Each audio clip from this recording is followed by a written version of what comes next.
Igbo ekene m ebe onye nọ asị m nke onye chi ya gazieli a.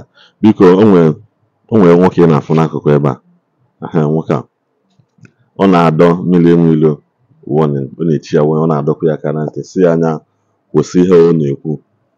Ọ bụ na ọ kwụsị ya na ọ ya agbapụ ya ahụ, na ọ ya agwakwa ụwa niile onye Nmiri Eweilo bụ.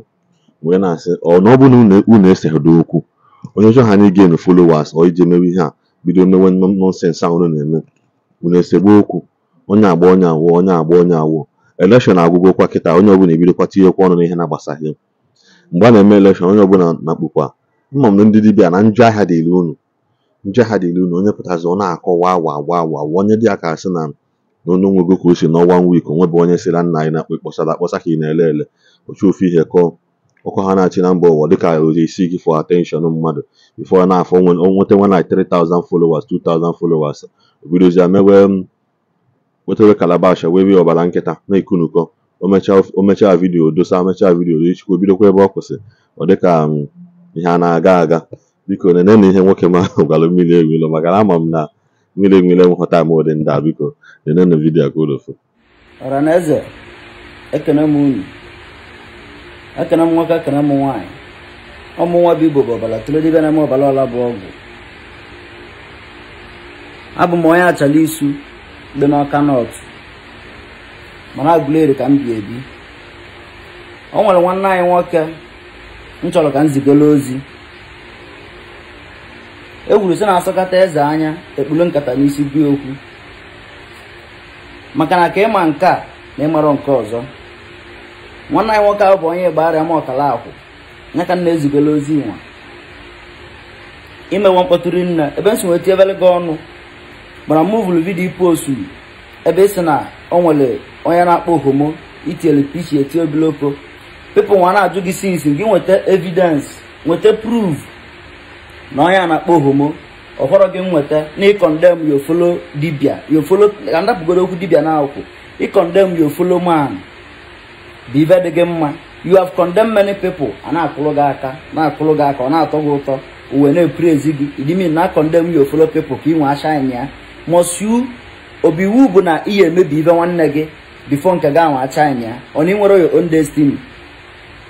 Eposto the video esiba ọ na-akpọ homo kedu evidence iji na ọ na-akpọ homo zụkọ anya vidio ebe ọ na-akpọ homo ịmara onye ahụ sị gị na ọ na-akpọ homo dupụta ya ụfọdụ gị ndupụta ị na condemn yo follow people because ni nwere fans ni nwere followers ichezo ifilie na nwere ma alụ gị the way you deceive people ijelije bute ọgwụ na-akpị alụsị people never dị ọgwụ in the name of alụsị gụọ onye afọ alụsị dị n'obodo unu.